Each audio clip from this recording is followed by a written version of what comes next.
बच्चों, जो दूसरा अध्याय हमारा स्थिर विद्युत विभव तथा धारिता वाला चल रहा है, इसमें जो हमारा सबसे पहला आज का टॉपिक है, इसमें आवेशों के निकाय के कारण विभव। जैसे हम लोगों ने पहले वाले चैप्टर में आवेशों के निकाय के कारण विद्युत क्षेत्र की बात की थी, उसी तरह से आज हम लोग आवेशों के निकाय के कारण वैद्युत विभव की बात करेंगे। तो आपको अगर याद होगा तो इसमें जो भी आवेशों की बात की जाती है वो हम लोग कैसे आवेशों की बात करते हैं, वो सभी आवेश हमारे कैसे होते हैं, बिंदु आवेश। ठीक है, बिंदु आवेश सब लोग जानते होंगे। वो कैसे आवेश होते हैं, बिंदु आवेश होते हैं, अर्थात ऐसे आवेश जो बहुत ही सूक्ष्म भाग में केंद्रित हों। तो इन बिंदु आवेशों के कारण जो हम लोगों ने वैद्युत क्षेत्र निकाला था वो कैसे ज्ञात किया था। अब आवेशों का निकाय क्या हो जाता है, यानी एक जगह पर, एक ऐसी जगह जैसे कि हमारा हो गया, ये एक क्षेत्र हो गया, इसमें बहुत सारे आवेश हैं। यहाँ पर हम लोग 2-4 आवेश ले लेते हैं, और आवेश हम लोग जानते हैं धन आवेश भी हो सकते हैं और ऋण आवेश भी हो सकते हैं।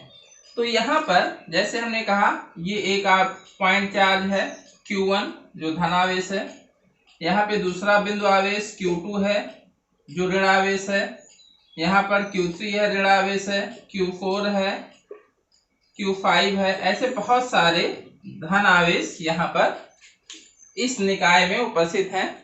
ठीक है, अब इससे कुछ दूरी पर एक बिंदु हमारा दे दिया जाता है। जैसे हमने कहा, इससे कुछ दूरी पर यहाँ पर एक पॉइंट P है, यहाँ पर हमको क्या निकालना है, वैद्युत विभव। तो वैद्युत विभव निकालने के लिए हम लोग यहाँ पर हर एक बिंदु आवेश, हम लोग जानते हैं कि हर एक आवेश अपना एक विद्युत क्षेत्र और वैद्युत विभव बनाता है। तो यहाँ पर हम वैद्युत विभव की बात कर रहे हैं, विद्युत क्षेत्र की बात हम लोग कर चुके हैं। तो हर एक आवेश इस बिंदु पर विद्युत क्षेत्र बनाएगा और वैद्युत विभव भी बनाएगा। तो यहाँ पर वैद्युत विभव के लिए हम लोग फार्मूला क्या लिखते हैं, तो हम लोग जानते हैं कि बिंदु आवेश के कारण जो वैद्युत विभव होता है उसका फार्मूला क्या होता है। तो हम लोगों को पता है कि बिंदु आवेश के कारण जो वैद्युत विभव ज्ञात किया जाता है उसका फार्मूला हमारा है 1/4πε0 × Q/r। ठीक है, तो यहाँ पर सारी चीजें क्या है, तो ये हमारा कांस्टेंट है ही है। Q हमारा क्या है, उस आवेश का परिमाण जिसके कारण हम विभव ज्ञात करना चाहते हैं। R क्या है, उस आवेश से उस बिंदु की दूरी जहां पर हमको विभव ज्ञात करना है। ठीक है, तो अब ये बिंदु आवेश एक यहाँ पर है, कई सारे बिंदु आवेश हैं। ठीक, तो सब आवेश इस बिंदु पर क्या बनाएंगे, अपना अलग अलग विभव बनाएंगे, और हर एक आवेश के कारण विभव हम निकाल सकते हैं। बस 2 चीजें पता हो, आवेश तो हमको पता ही है, जो आवेश हमारा है, इस आवेश से इस बिंदु की दूरी पता हो। ठीक है, तो हम यहाँ पर मान लेते हैं कि Q1 से, Q1 ये बिंदु आवेश है, Q1 से ये दूरी R1 है, Q2 से ये दूरी R2 है, Q3 से ये दूरी R3 है, इसी तरह से Q4 से R4, Q5 से R5 हम लोग यहाँ पर एज्यूम कर लेते हैं। तो बस अब हर एक बिंदु आवेश के कारण यहाँ पर क्या लिखेंगे, विभव निकालेंगे, और सारे विभव जो हर एक आवेश के कारण यहाँ पर विभव आएगा उसको हम लोग क्या करेंगे, ऐड कर देंगे सिंपली। बस वैद्युत विभव और वैद्युत क्षेत्र ज्ञात करते समय हमें क्या ध्यान रखना होता है, 2 चीजें। यहाँ पर जब वैद्युत क्षेत्र निकालते थे हम लोग, तो जब फार्मूले में यहाँ पर मान रखते थे वैद्युत क्षेत्र का, हमारा क्या फार्मूला होता है, बिंदु आवेश कारण 1/4πε0 Q/r²। ठीक है, तो यहाँ पर जब हम लोग वैद्युत क्षेत्र निकालते समय यहाँ पर जब हम लोग Q रखते थे तो उसमें इसका चिन्ह नहीं रखा जाता है, ये चीज ध्यान रखिएगा। वहां पर या प्लस हो चाहे माइनस हो, हम लोग केवल उस आवेश का परिमाण रखेंगे। ठीक है, और यहाँ पर R कितना हो तो रखेंगे, R का स्क्वायर करके। फिर हम लोग दिशा अलग से ज्ञात करते हैं, समझ में आया, तो दिशा अलग से ज्ञात करके फिर दिशा सहित उसका योग करते हैं। ठीक है, सदिश राशि चूंकि विद्युत क्षेत्र है। लेकिन यहाँ पर अगली चीज ये आसान है कि यहाँ पर जो वैद्युत विभव हमारा है वो अदिश राशि होती है। ठीक है, तो अदिश राशि होने के कारण यहाँ पर हम लोग जो विद्युत विभव के लिए हम यहाँ पर Q जो रखेंगे वो इसके चिन्ह सहित रखेंगे। ठीक है, चिन्ह सहित रख करके सिंपली हमको ऐड कर देना है।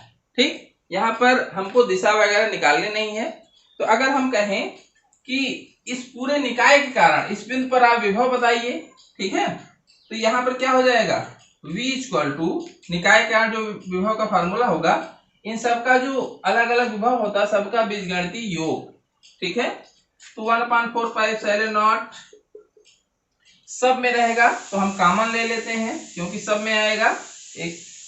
तो यहाँ पर क्या रखना है, Q1, और यहाँ पर चिन्ह भी रखना है, तो प्लस Q1 बटे, अब यहाँ से यहाँ तक की दूरी जो है, इस आवेश से इस बिंदु की दूरी R1, ठीक, Q2 बटे R2, क्योंकि 1/4 पाई एप्सिलॉन नॉट हमने कॉमन ले लिया, तो यहाँ चूंकि माइनस चिन्ह है तो माइनस, यहाँ चाहे ऐसे रखें, प्लस माइनस Q2 बटे R2, तो प्लस और माइनस हम लोग जानते हैं ये माइनस हो जाएगा, डायरेक्ट हम यही लिख देते हैं, तो ये क्या बन जाएगा, माइनस, ठीक है। इसी तरह से माइनस Q3 है, तो फिर यहाँ क्या लग जाएगा, माइनस Q3 बटे R3, Q4 से ये दूरी R4 हम मान लेते हैं, तो क्या हो जाएगा, Q4 बटे R4 प्लस Q5 बटे R5, ठीक है। तो ये हमारा फार्मूला बन गया। इस आवेश के निकाय के कारण बिंदु P पर वैद्युत विभव ज्ञात करने का। अगर कहीं दूसरे बिंदु पर वैद्युत विभव निकालना है तो हर एक आवेश के कारण फिर वहां आवेश इसी निकाय के कारण अगर हम बिंदु P2 पर मान लीजिए यहाँ निकालना चाहते हैं, ये हमारा P2 हो गया, ठीक। तो आवेश अगर निकाय यही है तो इतने ही आवेश हैं, तो हर एक आवेश के कारण यहाँ पर विभव निकालना है, तो हमको बस क्या ज्ञात होना चाहिए, आवेश तो पता ही है, यहाँ से ये दूरी हम R1 मानेंगे, फिर समझ में आया, ये दूरी R2 मानेंगे, इस तरह से फिर इस बिंदु पर भी हम यहाँ पर विभव निकाल सकते हैं, ठीक। तो आशा है कि ये चीज आपको समझ में आ गई होगी। इस पर आधारित छोटे छोटे न्यूमेरिकल भी पूछे जाते हैं, ठीक है, तो इसको आप लोग नोट कर लें। अब आगे हम लोग जो अगला टॉपिक पढ़ने जा रहे हैं वो बहुत ही महत्वपूर्ण टॉपिक है, जो आवेशों के निकाय के कारण वैद्युत स्थितिज ऊर्जा, ठीक है। तो हम लोग अब वो टॉपिक पढ़ेंगे। प्यारे बच्चों, आज जो हम लोग अगला टॉपिक पढ़ने जा रहे हैं वो है आवेशों के निकाय की स्थिर वैद्युत स्थितिज ऊर्जा, ठीक है। तो ये पहली चीज तो हर एक टॉपिक को समझ लेना चाहिए कि क्या चीज हम लोग पढ़ने जा रहे हैं। तो सबसे पहला है आवेशों के निकाय की। तो अभी हम लोगों ने आवेशों के निकाय की बात की, ठीक है। आवेशों का निकाय क्या होता है, जो बहुत सारे बिंदु आवेशों से मिलकर बना हो, ठीक है। स्थिर वैद्युत स्थितिज ऊर्जा, स्थिर वैद्युत शब्द जो है ये, चूंकि हम लोग जब शुरुआत में जो हम लोग पढ़ रहे थे वो क्या पढ़ रहे थे, स्थिर वैद्युतिकी, अर्थात जिसमें सभी आवेश स्थिर हों, तो स्थिर आवेशों की बात की जाती है। इसीलिए स्थितिज ऊर्जा में, ठीक है, यहाँ पर भी जब हम बात करेंगे कि 2 आवेशों का निकाय है, 3 आवेशों का निकाय है, 4 आवेशों का निकाय है, तो वो स्थिर आवेश होंगे, ठीक है। तो स्थिर जब होंगे तभी स्थितिज ऊर्जा, हम लोग जानते हैं स्थिर ऊर्जा क्या होती है, जब कोई वस्तु या निकाय स्थिर अवस्था में हो, तो इस स्थिति में जो उसकी स्थितिज ऊर्जा बनती है उसी को हम लोग क्या कहते हैं, स्थितिज ऊर्जा कहते हैं, ठीक है। तो स्थिर वैद्युत स्थिर ऊर्जा, चूंकि चार्ज की बात कर रहे हैं इसलिए वैद्युत शब्द आ जाता है, स्थिर है तो स्थिर वैद्युत, स्थितिज ऊर्जा, तो मेनली हम लोग स्थितिज ऊर्जा की ही बात कर रहे हैं। तो आपके एनसीईआरटी वाली किताब में दिया गया है आवेशों के निकाय की स्थितिज ऊर्जा, दूसरी बुक में स्थिर वैद्युत स्थितिज ऊर्जा केवल दी गई है, ठीक है। जैसे नगीन वाली बुक में क्या मिलेगा, स्थिर वैद्युत स्थितिज ऊर्जा, वहां पर भी आवेशों के निकाय की ही बात की जा रही है, ठीक है। तो अब देखिए, फिजिक्स को आपको रटना नहीं है, समझना है, समझ पाए, तो उसको समझ करके जब आप रटेंगे या पढ़ेंगे तो आसानी से वो याद हो जाएगा और बार बार आपको उसको याद नहीं करना पड़ेगा। तो स्थितिज ऊर्जा क्या होती है, तो कक्षा 11 में हम लोग पढ़ चुके हैं कि किसी वस्तु की विशेष अवस्था या स्थिति के कारण उसमें जो ऊर्जा संचित होती है उसको हम लोग स्थितिज ऊर्जा कहते हैं। तो सबसे आसानी के लिए हम लोग गुरुत्वीय स्थितिज ऊर्जा की बात करते हैं, जो दैनिक जीवन में हम लोग अनुभव करते हैं। तो पहले इसको समझ लेते हैं, स्थिर ऊर्जा क्या होती है। आप लोग पढ़ चुके हैं, कई बार हमने यहाँ भी बताया है, एक बार इसको रिकॉल कर लेते हैं। जैसे कोई वस्तु है, ठीक है, ये पृथ्वी मान लेते हैं, ये पृथ्वी पर एक वस्तु रखी है, तो पृथ्वी पर रखी वस्तु के लिए हमने बताया था अगर हम लोग इसकी गुरुत्वीय ऊर्जा शून्य मानेंगे, शून्य मान लिया हमने U, स्थितिज ऊर्जा के लिए हम लोग U प्रयोग करते हैं, कैपिटल U। तो अगर इस वस्तु को हम यहां से कुछ ऊंचाई ऊपर ले जाना चाहते हैं, ठीक है, जैसे यहां पर एक बिंदु A है, ठीक है, तो यहां पर अगर इस वस्तु को हम ले आए तो हमको क्या करना पड़ेगा, हमको मालूम है कि हमको क्या करना पड़ेगा, कुछ कार्य करना पड़ेगा, समझ में आया ना।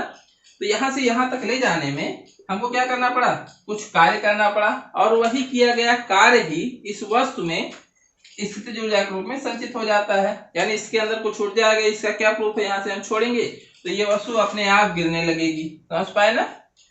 तो अब इसके अंदर एक स्थितिज ऊर्जा आ गई, इसको और ऊपर ले जाते अगर हम तो इसकी स्थितिज ऊर्जा में और वृद्धि हो जाती।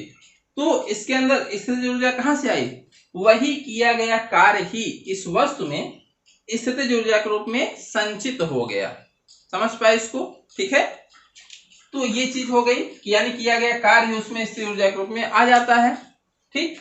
अगली चीज, अब हमको कार्य क्यों करना पड़ा, ठीक है, क्यों करना पड़ा, यहां से यहां तक ले जाने हमको कार्य क्यों करना पड़ा, क्योंकि इस वस्तु को पृथ्वी क्या कर रही थी, अपनी तरफ गुरुत्वीय बल से खींच रही थी। क्या कर रहा है, पृथ्वी का गुरुत्वाकर्षण बल नीचे की तरफ काम कर रहा है, ठीक है। तो इस गुरुत्वाकर्षण बल के विरुद्ध ले जाने के लिए हमको कार्य करना पड़ा। अगर ये गुरुत्वाकर्षण बल ना होता तो हमको कार्य ना करना पड़ता, या गुरुत्वाकर्षण बल का मान कम होता यहाँ पर। अब आपके दिमाग में वो चीज आ जाएगी, अगर यहाँ पर गुरुत्वाकर्षण बल का मान कम होगा, ठीक है, तो हमको ऊपर ले जाने में कम कार्य करना पड़ेगा, ठीक है। जैसे अगर यही वस्तु कहाँ होती, हमको पता चंद्रमा पर होती, मान लीजिए ये चंद्रमा का तल हो गया, ठीक है, और उतनी ही ऊंचाई हमको ले जाना, वही वस्तु है उतनी ही ऊंचाई ले जाना है, ठीक है, यहाँ पर ले जाना है, उतनी ही ऊंचाई हो गई। तो अगर यहाँ से यहाँ तक ले जाने में किया गया कार्य कितना हो गया, 60 जूल था, 60 जूल हमने कार्य किया, तो इसकी स्थितिज ऊर्जा कितनी हो गई, 60 हो गई। अब यहाँ से यहाँ तक ले जाने में, चंद्रमा पर ले जाने में कितना कार्य करना पड़ेगा, हमको पता है चंद्रमा पर इसका गुरुत्वाकर्षण बल क्या होता है, 1/6 होता है, ठीक है।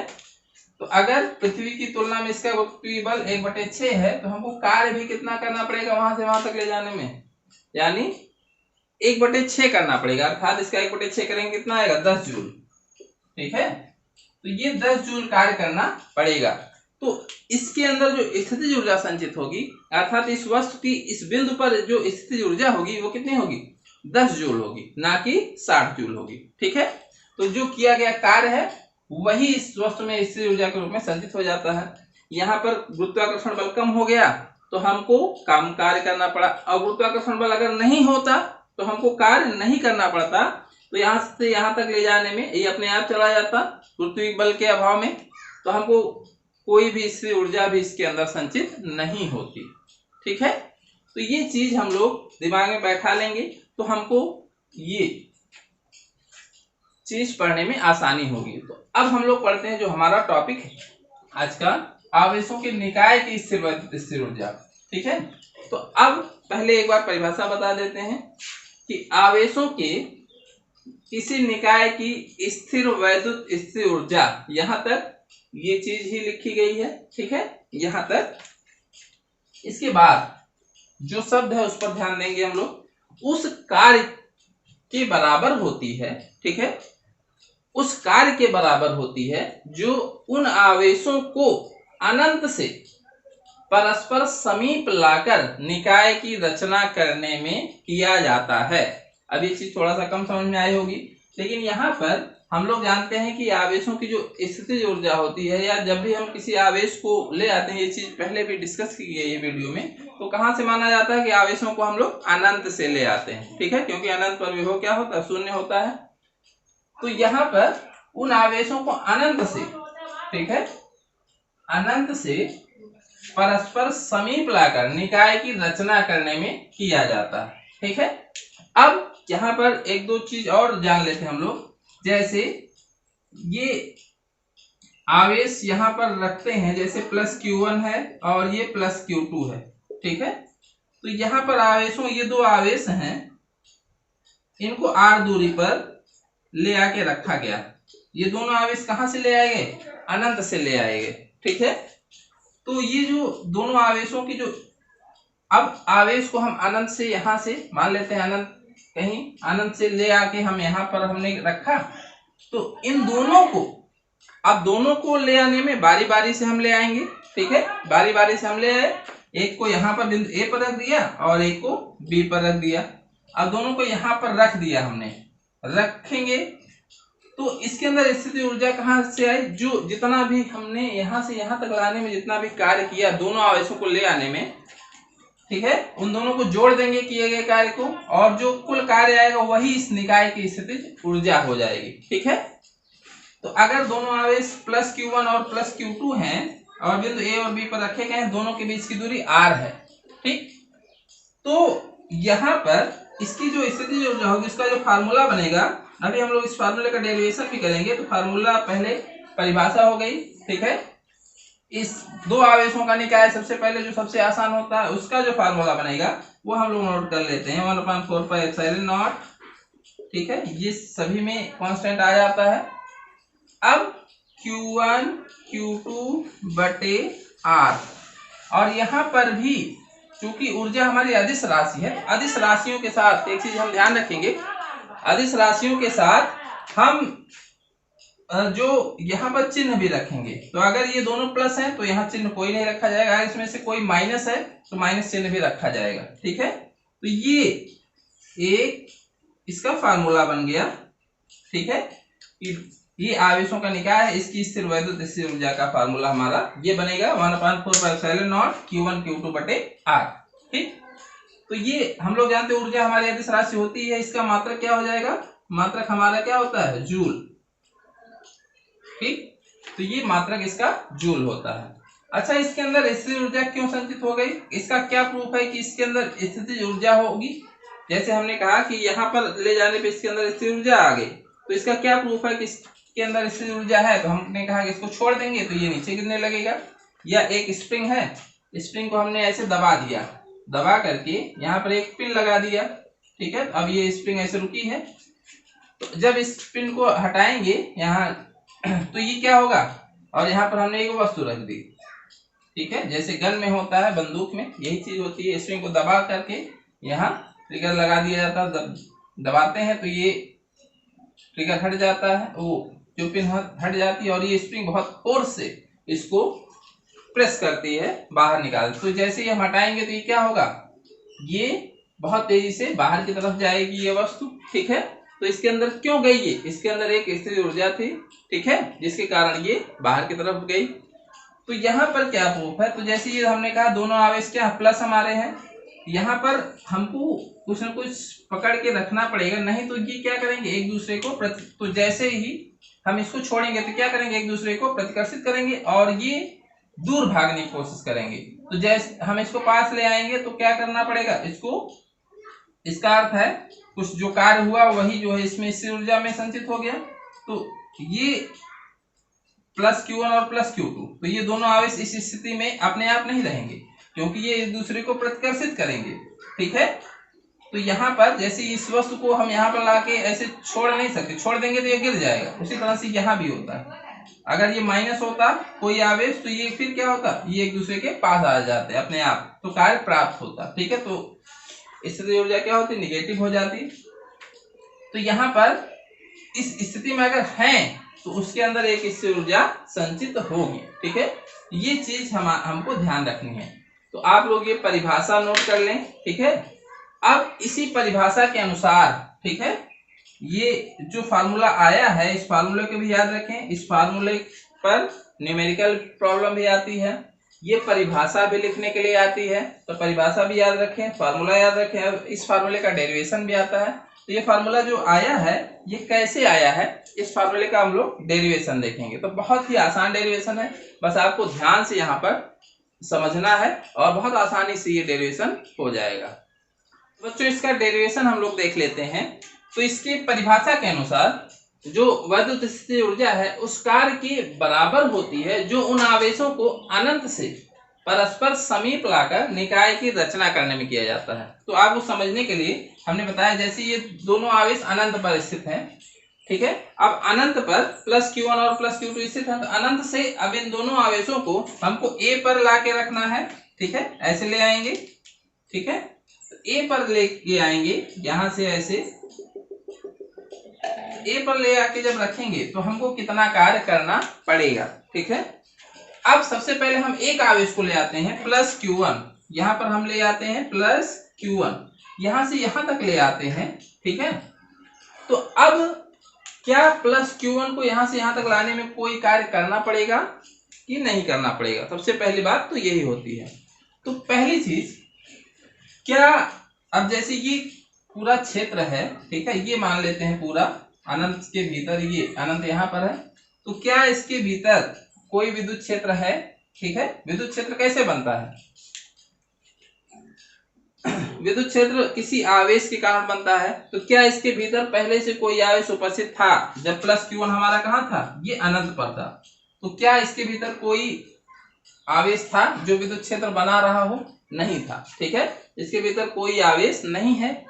तो आवेश नहीं है तो इसके भीतर क्या हो? कोई भी विद्युत क्षेत्र नहीं होगा। अगर विद्युत क्षेत्र नहीं है तो इस आवेश को यहां तक लाने में, ठीक है, विद्युत क्षेत्र के विरुद्ध, क्योंकि विद्युत क्षेत्र होगा तो इस आवेश पर एक विद्युत बल लगेगा, ठीक है। और विद्युत बल जब लगेगा तो उस विद्युत बल के विरुद्ध हमको कार्य करना पड़ता है, ठीक है। तो जैसे अभी हमने इसीलिए पिछले इसके पहले समझाया, गुरुत्वाकर्षण बल के विरुद्ध कार्य करना पड़ता है। तो यहाँ पर इस आवेश को यहाँ ले आने में कोई कार्य नहीं करना पड़ेगा, ठीक है। क्यों? क्योंकि जब इसको यहाँ पर कोई विद्युत क्षेत्र नहीं है तो इस पर कोई बल लगेगा भी नहीं और उस बल के विरुद्ध हमको कार्य भी नहीं करना पड़ेगा, ठीक है। तो पहली चीज हम लोग समझ लेते हैं। अब आपको समझ में आ गया होगा कि Q1 को यहां से यहां तक लाने में कोई कार्य नहीं करना पड़ेगा, ठीक है। तो Q1 को प्लस Q1 को बिंदु A तक लाने में किया गया कार्य कितना होगा? ये हो जाएगा 0, ठीक है। ठीक, अब दोबारा हम क्या करेंगे? प्लस Q2 को अनंत से B पर ले आके रखेंगे, ठीक है। तो प्लस Q2 को हम यहां से अनंत से B पर ले आके रखेंगे तो B जो बिंदु है वो A से हम मान लेते हैं, इनकी दूरी क्या है? R, स्मॉल r दूरी है। अर्थात A से जो B की दूरी है, जहां पर हम ले आके Q2 को रख रहे हैं, कितनी दूरी पर है वो बिंदु? Q2 दूरी पर है, ठीक है। तो अब Q2 को यहां से यहां तक ला के रखने में कार्य करना पड़ेगा कि नहीं करना पड़ेगा? तो कार्य हम कैसे जान पाएंगे कि इस आवेश के भीतर कोई विद्युत क्षेत्र उपस्थित है कि नहीं है, ठीक है, इस क्षेत्र के भीतर। तो अब हमको पता चल गया Q1 यहाँ पर पहले से उपस्थित है, क्योंकि Q1 पहले लाके हमने रख दिया। तो Q1 कुछ न कुछ विद्युत क्षेत्र बनाएगा। अगर Q1 विद्युत क्षेत्र बनाएगा तो हम लोग जानते हैं किधर बनेगा इसका विद्युत क्षेत्र? प्लस Q1 है तो इसका विद्युत क्षेत्र की दिशा इससे दूर जाती हुई इस दिशा में बनेगी। तो अब Q2 को ला के रखने में, Q2 जैसे ही हम ले आएंगे इधर, ठीक है, तो ला के रखने में जैसे Q2 को विद्युत क्षेत्र के भीतर ले आएंगे तो क्या लगने लगेगा? इस पर एक बल लगने लगेगा। वो क्या लगेगा? Q2 × E लगेगा, ठीक है। तो अब ये Q2 हम इधर ले आना चाहते हैं, Q2 पर बल इधर लग रहा है, तो हमको कुछ कार्य करना पड़ेगा। तो कार्य यहां से यहां तक ले आने में किया गया कार्य हम कैसे निकालेंगे, ठीक है। तो दो तरीके होते हैं कार्य निकालने के। तो एक तो विद्युत क्षेत्र की सहायता से निकाले हम लोग किया गया कार्य, ठीक है, तो वो कार्य हम लोग पहले निकाल चुके हैं। तो यहाँ पर जो आसान तरीका होता है, जिसके लिए हमने बताया वैद्युत विभव जो हम पढ़ रहे हैं, वो विद्युत क्षेत्र की जगह पर हम लोग कई जगह यूज करके आसानी से बहुत सारी चीजें हम लोग कैलकुलेट कर सकते हैं। तो किया गया कार्य निकालने के लिए एक फार्मूला हमारा और होता है, आपको बताया गया है कि W = Q × V, ठीक है। अगर जहां पर हमको ले आना है उस आवेश को, ठीक है, उस बिंदु का अगर हमको विभव पता हो, ठीक, तो अनंत से उस बिंदु तक ले आने में किया गया कार्य की गणना हम लोग बहुत आसानी से कर सकते हैं। अगर इस बिंदु का हमको विभव पता हो, विभव कौन बनाएगा? आवेश बनाएगा जो पहले से उपस्थित होगा। तो Q1 उपस्थित है केवल, तो Q1 के कारण यहाँ पर कुल कितना विभव बन रहा है? और सारे आवेश होते तो उनके बाकी विभव को भी हम निकालते हैं। जैसे अगर यहाँ पर Q2 और Q3 पहले से होता, Q2 मान ले आ रहे हैं हम लोग, Q3 और Q4 भी होता, ठीक है। तो Q3 और Q4 और Q1 के कारण, तीनों कारण यहाँ विभव कितना बन रहा है, उस विभव को हम निकालते और बहुत आसानी से वो विभव और उस विभव में इस चार्ज से जिसको हम ले आ रहे हैं उससे मल्टीप्लाई कर देते बस, ठीक है। तो बहुत आसानी से कैलकुलेशन हो जाती। नहीं तो विद्युत क्षेत्र की सहायता से कैलकुलेशन हमारी कठिन पड़ेगी। क्यों? क्योंकि जैसे जैसे हम इधर आएंगे विद्युत क्षेत्र बढ़ेगा तो हर एक बिंदु का बल अलग होगा, विस्थापन, तो इंटीग्रेशन वगैरह का प्रयोग करके हमको कैलकुलेट करना पड़ता। तो जो आसान होता है, क्योंकि हम लोग वो चीज पढ़ चुके हैं, तो जो आसान होती है चीज वो हम लोग करते हैं, ठीक है। तो यहाँ पर अब हम देख सकते हैं कि यहाँ पर इस बिंदु का विभव कितना है, ठीक है। तो यहाँ पर अब इस सब विद्युत क्षेत्र वगैरह की जरूरत नहीं है, क्योंकि हमको केवल समझना था, इसलिए हमने ये बताया। तो यहाँ पर देख लेते हैं कि इस बिंदु का विभव कितना है। विभव कितना है? तो केवल एक चार्ज है Q1, तो बिंदु B का विभव हमारा कितना हो जाएगा, ठीक। विभव जो हमारा बनेगा वो क्या बनेगा, V, ठीक है। B ऐसे लिख देते हैं, बिंदु B का विभव, केवल यही आवेश अभी पहले से मौजूद है, तो B का विभव केवल यही बनाएगी, ये तो अभी हमने रखा ही नहीं है यहाँ पर। तो B पर जो विभव होगा वो कितना होगा, 1/4πε0, ठीक है। Q1 विभव बना रहा है, तो Q1 यहां से इस बिंदु की दूरी कितनी, R, तो ये हमारी हो गई R दूरी, ठीक है। तो बिंदु B का विभव हमारा इतना है Q1 के कारण। तो अगर इसका विभव इतना है B पर, ठीक है, ये VB हो गया यहाँ पर, ये VB, तो इसको यहाँ तक लाने में, अनंत से इस बिंदु तक लाने में जो किया गया कार्य होगा वो हम सीधे क्या करेंगे, Q2 इंटू VB, ठीक है। अतः Q2 को अनंत से B तक लाने में किया गया कार्य, ठीक है। तो ये हम लोग फार्मूला जो निकालते हैं W बराबर Q इंटू V से, तो Q2, Q की जगह क्या हो जाएगा, Q की जगह Q2 रखेंगे, क्योंकि Q2 को हम ले आ रहे हैं, और बिंदु B का विभव कितना है, VB, ठीक। तो यहाँ पर हम मान रख लेंगे, Q2 हमारा है, Q2 तो Q वही रहेगा, और VB का जब मान रखेंगे, ये VB का मान रखेंगे तो 1/4πε0, ठीक है, Q1 बटे R, ठीक। अब ये हमारा फार्मूला जो बना, अब यहाँ देख सकते हैं W बराबर, तो यहाँ पर चूंकि यहाँ लिख देते हैं, अब इसको मिटा देते हैं, इसकी जरूरत नहीं है, ठीक है। तो W बराबर हमारा फार्मूला क्या बना, 1/4πε0 को एक साइड कर लें, Q1 Q2 बटे R, ठीक है। तो W बराबर क्या बन गया, 1/4πε0 Q1 Q2 बटे R, ठीक। और यही किया गया कार्य ही इस वस्तु में स्थितिज ऊर्जा के रूप में, इस निकाय में स्थितिज ऊर्जा के रूप में संचित हो जाता है, ठीक है। तो इसलिए इस निकाय की जो स्थितिज ऊर्जा होगी वो कितनी होगी, अतः W को हम क्या लिखते हैं, अब यहाँ एक लाइन लिखते हैं, वो आप लोग लिख लीजिएगा, क्योंकि यहाँ पर चूंकि स्पेस कम है इसलिए बोल दे रहे हैं कि यही किया गया कार्य ही इस निकाय में स्थितिज ऊर्जा के रूप में संचित हो जाता है, ठीक है। अतः निकाय की जो स्थितिज ऊर्जा होगी, ठीक है, वो U बराबर 1/4πε0 Q1 Q2 बटे R, ठीक है। यही फार्मूला जो आता है, इसी फार्मूले को हम लोगों ने लिखा था, और देख सकते हैं बहुत आसानी से ये डेरिवेशन हमारा हो गया, ठीक है। तो इस डेरिवेशन को, बहुत छोटा सा डेरिवेशन है, बहुत आसानी से समझ में आ जाएगा। अगर एक बार में समझ में नहीं आता है तो इसको वीडियो को एक दो बार रिपीट करके देख लें, और ये डेरिवेशन भी ध्यान रखें, क्योंकि डेरिवेशन भी कभी कभी आ जाता है। इस डेरिवेशन पे ये जो फार्मूला हमारा है, इसमें न्यूमेरिकल भी अच्छे अच्छे आते हैं। तो अगर डेरिवेशन अच्छे तरीके से आप समझ लेते हैं और फार्मूला याद रखते हैं तो बहुत आसानी से न्यूमेरिकल भी आप हल कर ले जाएंगे, क्योंकि डेरिवेशन बेस्ड न्यूमेरिकल भी कभी कभी पूछ ले जाते हैं, उसके कॉन्सेप्ट को हमें ध्यान में रखना होता है, ठीक है। तो अभी हम लोगों ने ये जो निकाय पढ़ा, ये दो आवेशों का निकाय है, जिसमें Q1 और Q2 थे। तो कभी कभी एग्जाम में 3 आवेशों का निकाय दे देता है, अर्थात जिसमें 3 आवेशों 4 आवेशों का निकाय दे देता है, उससे ज्यादा नहीं पूछा जाता है। तो उसका फार्मूला क्या बनेगा? ये तो अभी 2 आवेशों के लिए निकाय का स्थिर ऊर्जा का निकाला, 3 आवेशों का निकाय है तो क्या होगा, 4 आवेशों का निकाय है तो क्या उनका फार्मूला बनेगा। ठीक है, तो उसको भी हम लोग अगले वीडियो में देखेंगे। अभी आप लोग इसको नोट कर लें और इसको जो भी चीजें बताई जा रही हैं उसको नोट करके याद भी करते चलें, उसको एकदम तैयार करते चलें, क्योंकि इस समय भी आपके पास है, तो उस समय को व्यर्थ ना गंवाएं। जो भी चीजें बताई जा रही हैं उसको कम से कम उतनी चीजें तैयार करते चलें। धन्यवाद।